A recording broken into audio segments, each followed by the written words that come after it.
Hello, dear learners. This is Rajan Sharma back again, and we are going to discuss object of preposition. As we have learned already that every transitive verb has an object. In the same way, every preposition has an object. Okay, we are going to deep dive this topic, and actually मैं जो questions मैं discuss करूँगा उनका level मैं बढ़ा रहा हूँ और अब धीरे धीरे मैं होमवर्क में क्वेश्चंस के लेवल को भी बढ़ा रहा हूँ। तो आपको क्वेश्चंस करने में मजा आएगा, कॉन्सेप्ट की क्लैरिटी समझ में आएगी और क्या शानदार आपको फील होगा। This is class 6 of module second. We have already completed module 1 and this foundation grammar has been divided into 5 modules. Okay, तो बिना देर किए हुए चलिए क्लास की शुरुआत करते हैं। हमारा जो टॉपिक है वो है ऑब्जेक्ट ऑफ प्रेपोजिशन। पहले ऑब्जेक्ट ऑफ प्रेपोजिशन पे आने से पहले मैं एक छोटी सी बात बताता हूँ। जैसे मान लीजिए उसको हम बोलते हैं केस, ठीक है। अब चाहे वो ऑब्जेक्ट हो, चाहे वो ऑब्जेक्ट हो, चाहे वो सब्जेक्ट हो, बनेंगे किससे? नाउन से या प्रोनाउन से। ये बात तो आपको पता होगी। तो ये नाउन को छोड़िए, प्रोनाउन को पकड़िए। ये प्रोनाउन जो है ना, अगर इनके केस नहीं हो, अब मैं बात करूंगा केस क्या होता है। पहले ये समझिए कि अगर इनके केस नहीं हो तो हम इजीली उनका ऑब्जेक्ट फॉर्म और उनका सब्जेक्ट फॉर्म हम पहचान नहीं पाएंगे। इसलिए केस लिखने का वो तरीका है। जैसे मैं बोलता हूँ ये क्या लिखा हुआ है, ABCD। मैं बोलूँ कि ये क्या लिखा हुआ है, ये भी कहेंगे ABCD। This is called upper case, upper case, और this is called lower case. इसका मतलब आप समझ रहे हैं, केस लिखने का वो तरीका होता है जिससे हम चीजों को आइडेंटिफाई कर लें। अब एग्जाम्पल के लिए मैं समझाता हूं। जैसे मुझे लिखना हो ऑब्जेक्ट, तो ही और हिम में किसको हम ऑब्जेक्ट बनाएंगे, और अगर मुझे बनाना है सब्जेक्ट तो ही और हिम में किसको सब्जेक्ट बनाएंगे। आप जनरली कहेंगे कि भैया ही को बनाएंगे और यहाँ पे हिम को हम ऑब्जेक्ट बनाएंगे। ये क्या है? This is called case. ये केस है। तो अब हमें क्या समझना है यहाँ कि सब्जेक्ट की अपना केस होता है जिसको हम नोमिनेटिव, नोमिनेटिव या सब्जेक्टिव केस बोलते हैं, या सब्जेक्टिव केस बोलते हैं। ऑब्जेक्ट का अपना केस होता है, ऑब्जेक्ट का अपना केस होता है जिसको हम ऑब्जेक्टिव केस कहते हैं। फिर मैं बता दूं कि ये केस की चर्चा मैं किसके किसके रेफरेंस में कर रहा हूं? केवल प्रोनाउन के रेफरेंस में कर रहा हूं। क्या नाउन में होगा? नहीं होगा।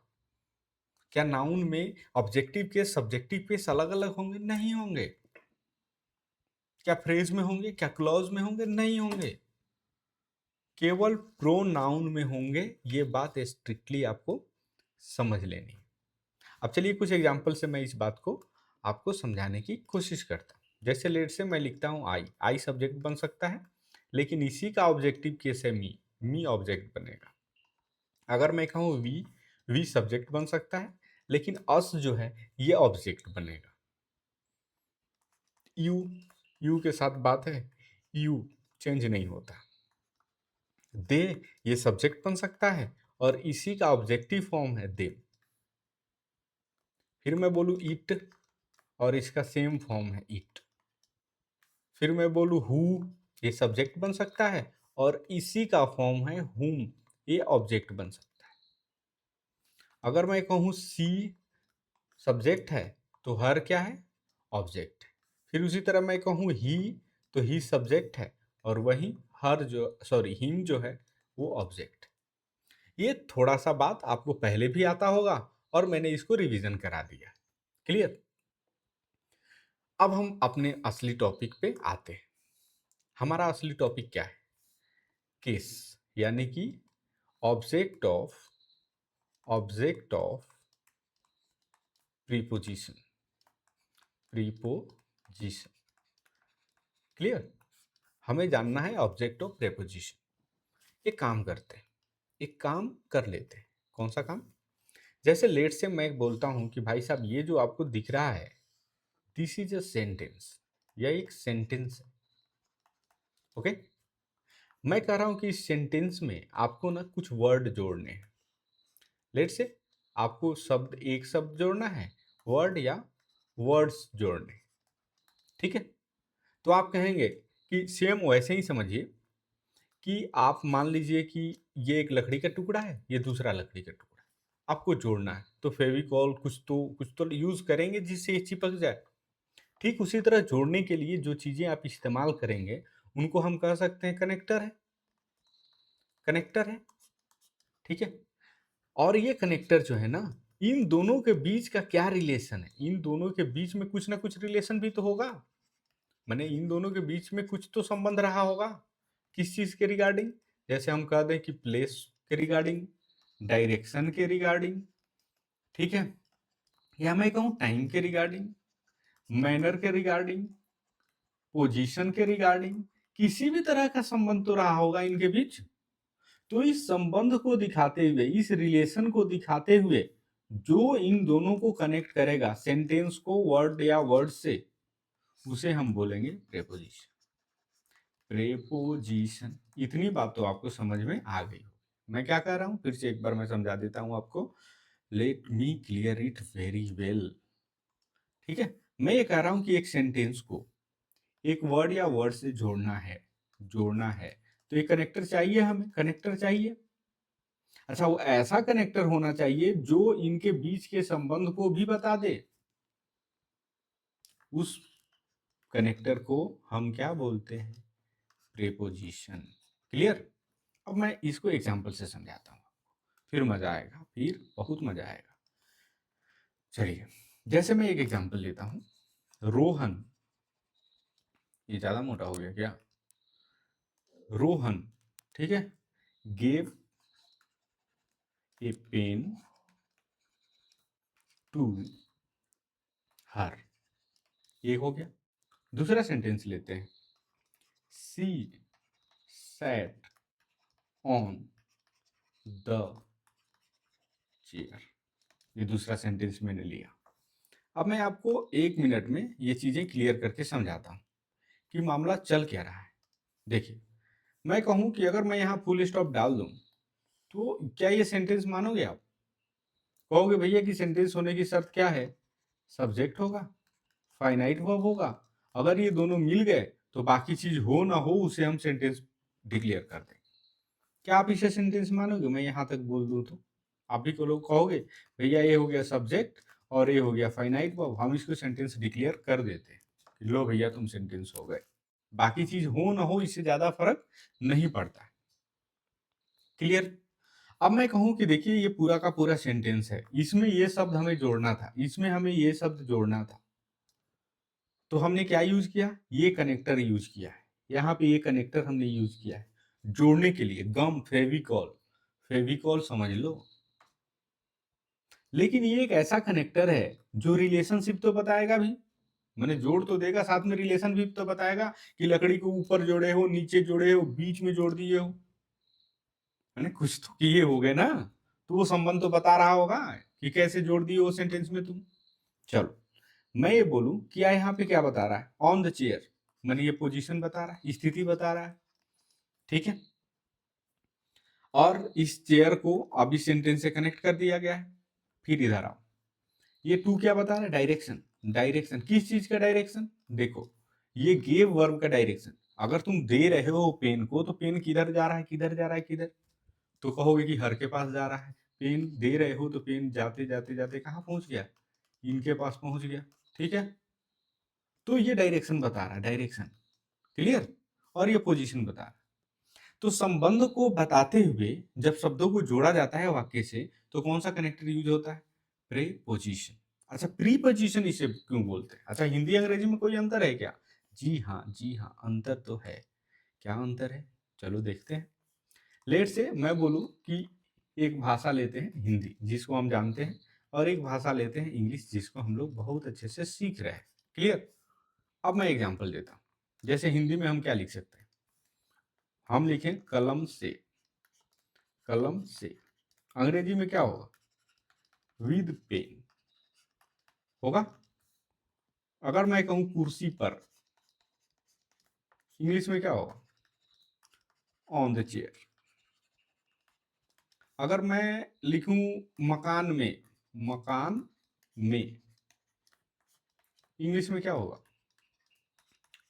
In the house. क्लियर? तुम क्या देखे कि ये जो प्रेपोजिशन है ना अंग्रेजी में, सॉरी हिंदी में, ये शब्द के बाद आ रहे हैं, शब्द के बाद आ रहे हैं, शब्द के बाद आ रहे हैं, तो इनको हम प्रीपोजिशन नहीं बोलते। हिंदी में इनको बोलते हैं पोस्ट पोजिशन। हिंदी में क्या बोलते हैं? Post position.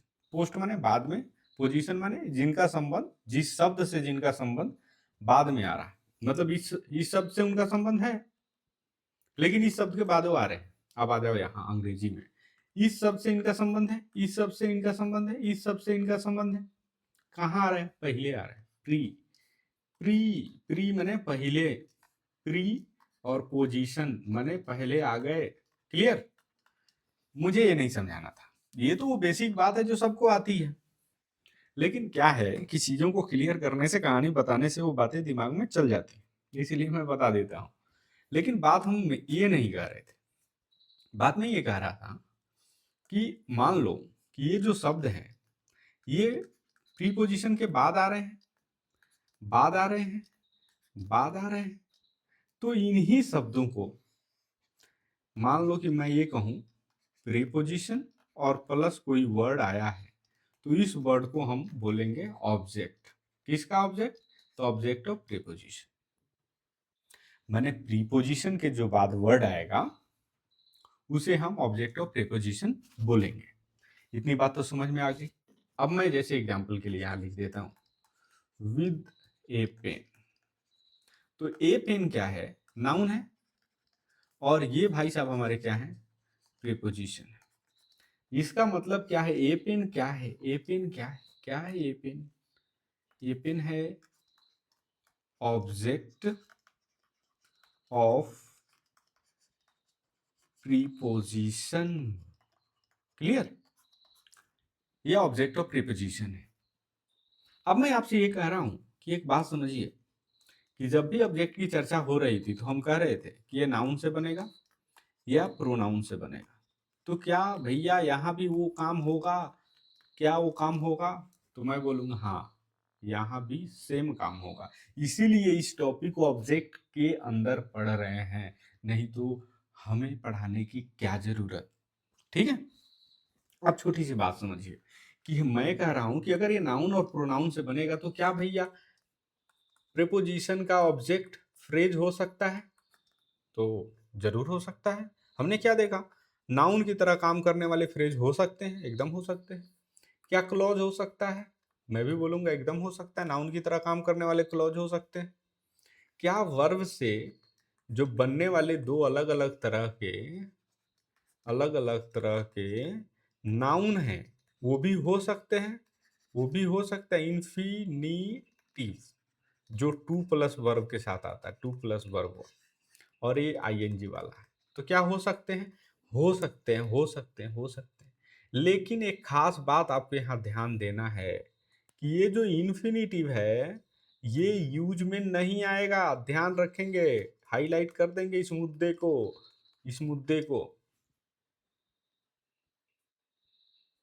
जब प्रेपोजिशन के बाद हमें ऑब्जेक्ट बनाना होगा, नाउन बनाना होगा, तो वर्ब से बनाने की जब जरूरत पड़ेगी तब केवल जेरंडी बनाएंगे, हम इन्फिनिटिव का यूज नहीं करेंगे। आप पूछेंगे भैया ये कैसे हो रहा है? तो देखिए, कॉन्फ्लिक्ट को अवॉइड करना होता है। जब भी भाषाएं बनाई जाती है तो ये बात ध्यान में रख के बनाई जाती है कि भैया कभी कन्फ्लिक्ट हो गया तो हम कैसे अवॉइड करेंगे। जैसे मान लीजिए कि पहले से लगा हुआ है विद, ठीक है, अब आपने टू के साथ वर्ब लिख दिया, तो आप बताइए कि क्या ये कंफ्यूजन क्रिएट नहीं कर रहा है? कर रहा है ना, विद टू वर्ब। तो ये कंफ्यूजन क्रिएट ना हो इसके लिए ये बनाया गया कि आप वर्ब प्लस आईएनजी ही यूज करोगे, टू वाला यूज नहीं करोगे। ये प्रोहिबिटेड है। बस एक टॉपिक थी, एक छोटी सी बात थी जो आपको बताना था। मुझे लगता है ये बात आपको समझ में आ गई होगी। आ गई है कि नहीं ये बताइए हमको। अगर आ गई है तो थोड़ा आगे बढ़ें, आगे बढ़ें, आगे बढ़ते हैं, बढ़ते हैं, बढ़ते हैं। आप कहेंगे भैया आप जो ये बात कर रहे हैं कि इन्फिनिटिव, इन्फिनिटिव और जेरंड, इनमें कुछ अंतर भी होता है क्या? अंतर भी होता है क्या? सुन सुन के हम लोग पक गए कि ये होता है, जेरंड है, इन्फिनिटिव है। तो एक छोटा सा अंतर होता है, अगर आप इसको ध्यान में रखें तो हमें नहीं लगता है जिंदगी में कभी भी कोई कंफ्यूजन आएगा। एक छोटी सी बात है। एक काम करते हैं, एक लाइन ड्रॉ करते हैं, और ये जो हम लाइन खींच रहे हैं बीच में, इसको मैं बोलता हूं point of time. Point of time माने समय का वह बिंदु सजेस्टेड बाय फाइनाइट वर्ब, माने समय का वो बिंदु जो फाइनाइट वर्ब हमें सजेस्ट कर रहा है। कौन वर्ब सजेस्ट कर रहा है? Finite verb. क्लियर? एक सेंटेंस में कितने फाइनाइट वर्ब हो सकते हैं? एक से ज्यादा हुए तो मतलब कि उस सेंटेंस में और भी कई सारे सेंटेंस आए हुए हैं। चलिए आगे बढ़ते हैं। तो ये जो पॉइंट ऑफ टाइम सजेस्ट कर रहा है फाइनाइट वर्ब हमारा, इसके पहले ही एक्शन हो चुका है या यहां तक एक्शन हो रहा है, इसके पहले ही एक्शन हो चुका है या हो रहा है, हो रहा है या हो चुका है, तो हम जेरंड यूज करेंगे, जेरंड यूज करेंगे।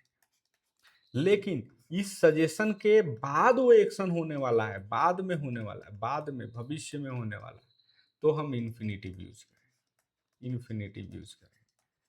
लेकिन ध्यान रहे क्या कि जब भी प्रीपोजिशन के बाद यूज करेंगे तो चाहे लॉजिक कुछ भी कह रहा हो, चाहे वो कह रहा हो कि भैया इन्फिनिटिव ही आएगा, लेकिन इन्फिनिटिव हम यूज नहीं कर सकते, हमको यूज क्या करना पड़ेगा? जेरंडी यूज करना पड़ेगा। एक छोटी सी बात है, वो ध्यान में रहे।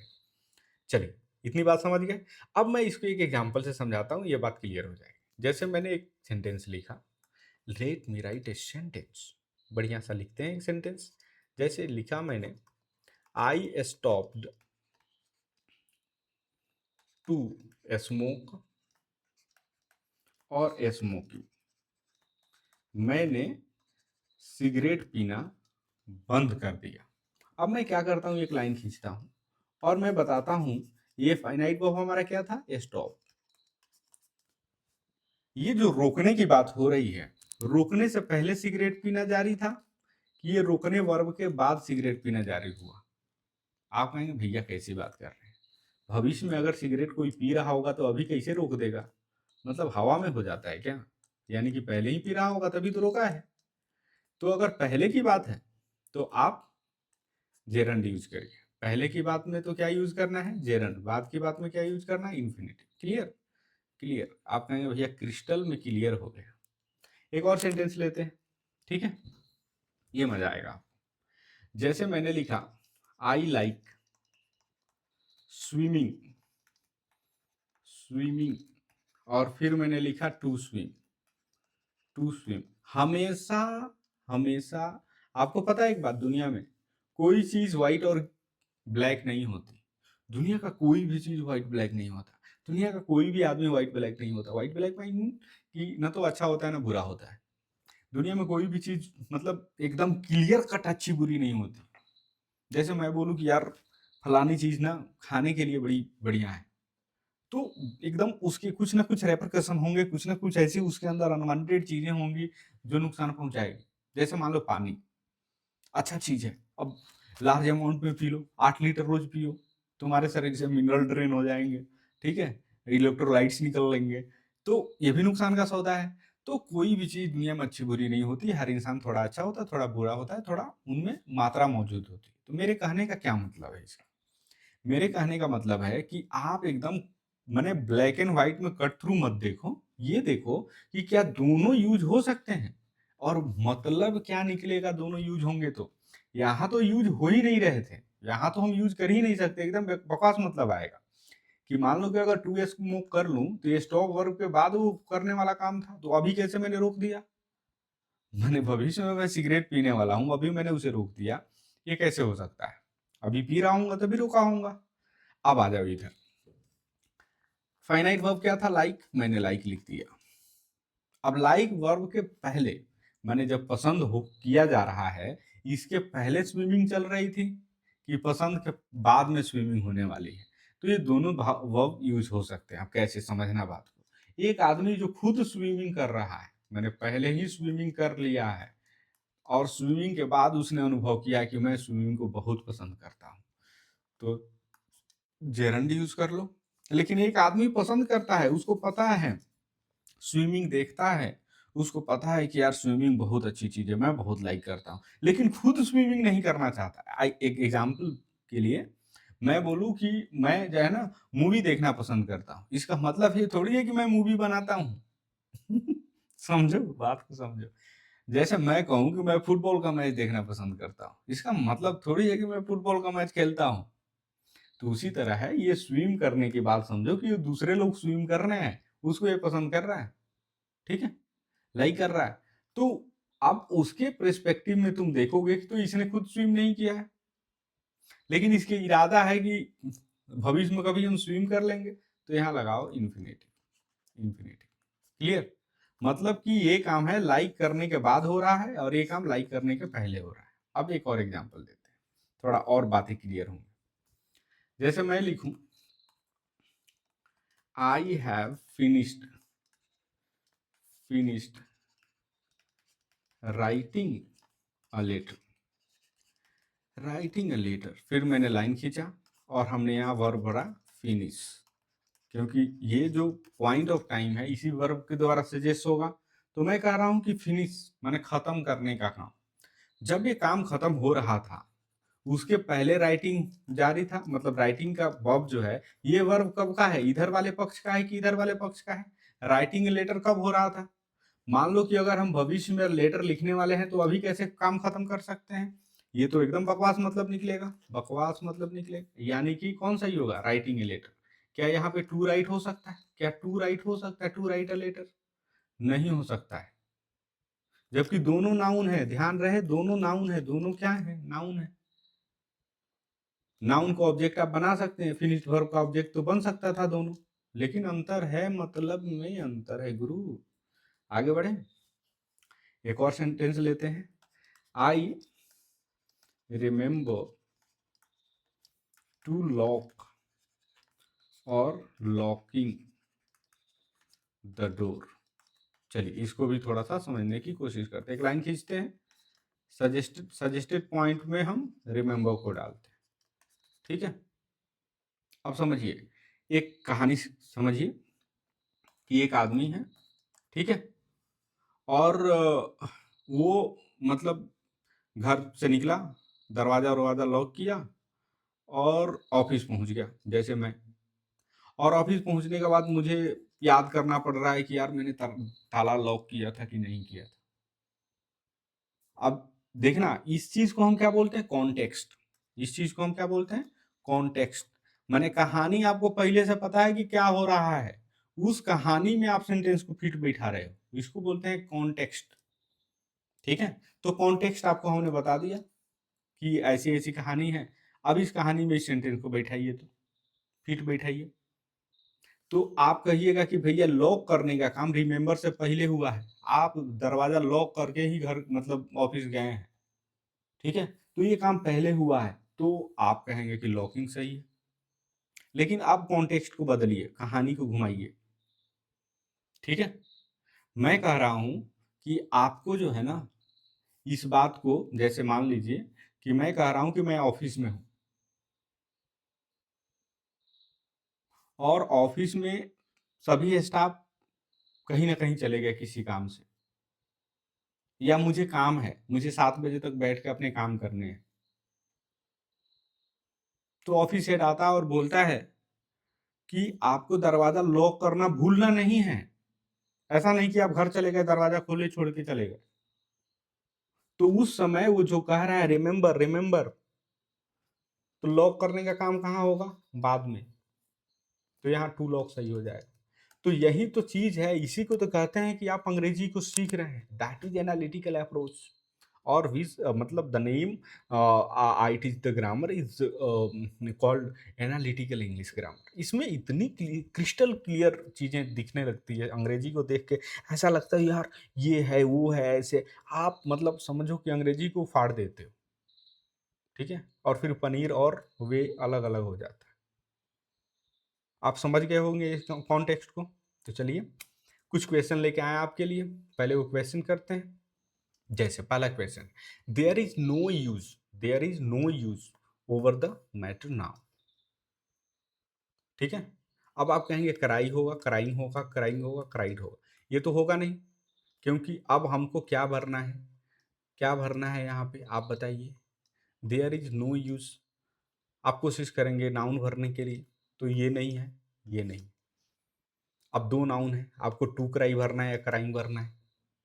ठीक है, तो आप समझिए, बात जब हो रही है तब क्राइंग हो रहा होगा, मतलब कि, मतलब अब एग्जाम्पल समझिए, जैसे कि मोहन नाम का एक व्यक्ति है, एक लोटा दूध लेके आया और गिर गया, दूध बिखर गया।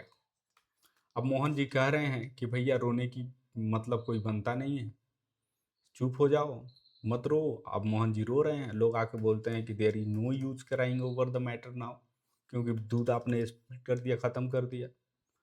तो अब समझ रहे हैं इस समय पे क्राइंग हो रहा है, अब भविष्य में क्राइंग हो रहा होता तो हम उसको टू क्राई लिखते।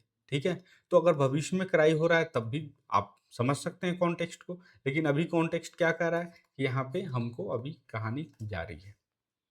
अब आगे बढ़ें, एक और लेते हैं। The secret is only between you and.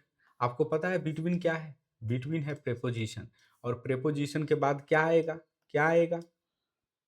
आप कहेंगे भैया नाउन तो आएगा ही, प्रोनाउन तो आएगा ही, लेकिन वो केस कौन सा होगा? ऑब्जेक्टिव केस होगा।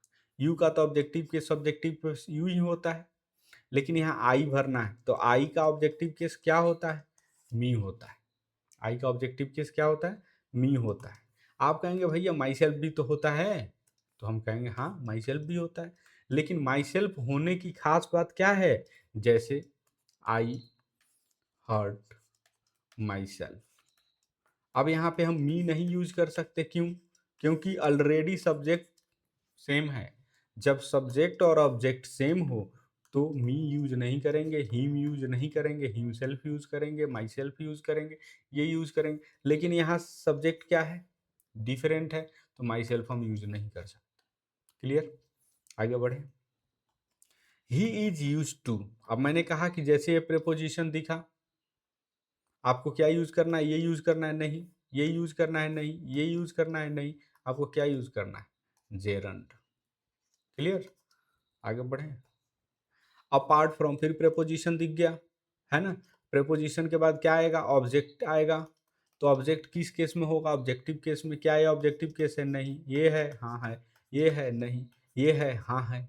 लेकिन सब्जेक्ट नेसेसरीली इसी के समान दे होना चाहिए, जबकि यहाँ पे सब्जेक्ट नो वन एल्स है। जबकि सब्जेक्ट क्या है? नो वन एल्स है। सब्जेक्ट क्या दे है? दे होता तो देम सेल्फ यूज कर लेते, नहीं है भैया, तो हमें क्या यूज करना पड़ेगा? देम यूज करना पड़ेगा। आगे बढ़े। सी सक्सीडेड इन आ गया, इन आ गया, प्रेपोजिशन है, प्रेपोजिशन है। आप कहेंगे भैया आईएनजी वाला यूज करेंगे, खत्म। अब आगे पढ़ेंगे। There is no point in to argue. अब देखिए तो इन टू आर्ग्यू, जब इन आया, इन आया, इन आया, तो हमको क्या यूज करना था? आर्ग्यूइंग, आईएनजी वाला फॉर्मेट यूज करना था। तो गलती किस पार्ट में है? बी पार्ट में है। आगे बढ़े, बढ़ जाएं, कितना आगे बढ़ेंगे? आगे बढ़े, चलिए। अब जैसे है, this gift is a token of love from my father and I. अच्छा, मैं एक बात आपको समझाना भूल गया, वही समझा देना चाहिए था, लेकिन मैं यहाँ समझा देता हूँ। देखिए, ये तो थे कनेक्टर जो सेंटेंस में वर्ड को जोड़ते थे, लेकिन कुछ कनेक्टर महोदय ऐसे होते हैं वर्ड टू वर्ड जोड़ लेते हैं, कुछ कनेक्टर ऐसे होते हैं सेंटेंस टू सेंटेंस जोड़ लेते हैं। इनको हम कहते हैं कंजंक्शन, कंजंक्शन। ठीक है, अब यही है हमारे, कहाँ गए एंड वाले महोदय? जब राम को आप एंड सीता से जोड़ेंगे तो ये दोनों एक यूनिट की तरह काम करेगा। क्यों? क्योंकि कंजंक्शन महोदय ने जोड़ा है। आई बात समझ में? तो माई फादर और आई, ये दोनों अब एक यूनिट की तरह काम करेंगे। अब ये दोनों के दोनों ऑब्जेक्ट हैं, किसके ऑब्जेक्ट हैं? फ्रॉम का ऑब्जेक्ट हैं, फ्रॉम के ऑब्जेक्ट हैं, और ऑब्जेक्ट का केस क्या होना चाहिए? ऑब्जेक्टिव। तो आई क्या कर रहे हैं? इसका तो मी हो जाना चाहिए था, मी होना था। एरर किस में है, किस पार्ट में है, डी पार्ट में। आगे बढ़े, ही इज लुकिंग फॉरवर्ड, ये है प्रेपोजिशन, ठीक है। टू रिसीव, प्रेपोजिशन के बाद टू रिसीव यूज करेंगे, नहीं, रिसीविंग यूज करेंगे, यानी कि बी पार्ट में एरर है। बिटवीन यू एंड आई, अरे भैया बिटवीन हमारा प्रेपोजिशन, प्रेपोजिशन के बाद मी यूज होगा ना, कहाँ है, गलत है। आगे बढ़े, she is not accustom to, अब फिर आ गया work, accustom to work under such immense pressure at odd hours, ठीक है। अब देखिए तो accustom to, accustom to, accustom to, ठीक है। अब देखिए तो अब इसमें क्या यूज करेंगे, working, accustomed to working, clear, समझ में आ रहा है कि नहीं, ये आ रहा है। तो एकस्टम टू एक साथ यूज होता है, तो उसके साथ हम वर्क नहीं यूज कर सकते, क्या यूज करेंगे, वर्किंग। कहानी कहाँ गड़बड़ है, बी में। तो ये रहा हमारा आज का क्लास, उम्मीद है आपको समझ में आया होगा, मजा आया होगा। अगर आप देखिए, लर्निंग की सबसे खूबसूरत बात क्या है पता है आपको, वो है आपके दिमाग में चल रहे सवाल, सबसे खूबसूरत बात होती है। अगर ये सवाल दिमाग में ही चलते रहें और आपने उसे हल नहीं करा, तो आप समझिए अपने बुनियाद को आप, मतलब अपने कब्र खोद रहे हैं। जिस बुनियाद में पढ़ाई होनी चाहिए वो आप खोद रहे हैं। अब आगे समय में आप इन चीज़ों से, मतलब क्या बताएं, कि जैसे एग्जाम्पल के लिए मैंने क्लास कराई, इसके अंदर एक दो सवाल अगर आपके दिमाग में रह जाते हैं और आप वो अनआंसर्ड होते हैं, तो मैं आपको इस बात की गारंटी देता हूं कि आप आगे सीख नहीं पाएंगे। अगर आप कंटिन्यू भी करते हैं तब भी सीख नहीं पाएंगे। तो इसीलिए मैंने डाउट और होमवर्क ग्रुप शुरू किया है ना, उसमें आप जुड़े हैं। आपको मैं 24/7 डाउट क्लियरेंस के लिए हमेशा हमेशा आपके सामने उपस्थित रहता हूँ। तो जैसा भी छोटा हो बड़ा हो, खुल के आप अपने डाउट्स को ग्रुप में भेजें। जो भी डाउट हो कमेंट में पूछें। अगर कुछ लर्नर्स जो नहीं जुड़े हुए वो कमेंट में पूछ लें, I will answer there. Okay, फिर मिलते हैं। उम्मीद है मजा आएगा अगले क्लास में भी। अगले क्लास में हम लोग ऑब्जेक्ट को खत्म कर रहे हैं, और अगले क्लास में हम लोग मे बी एडवर्बियल्स पढ़ें या कोई और टॉपिक पढ़ें। Okay, bye.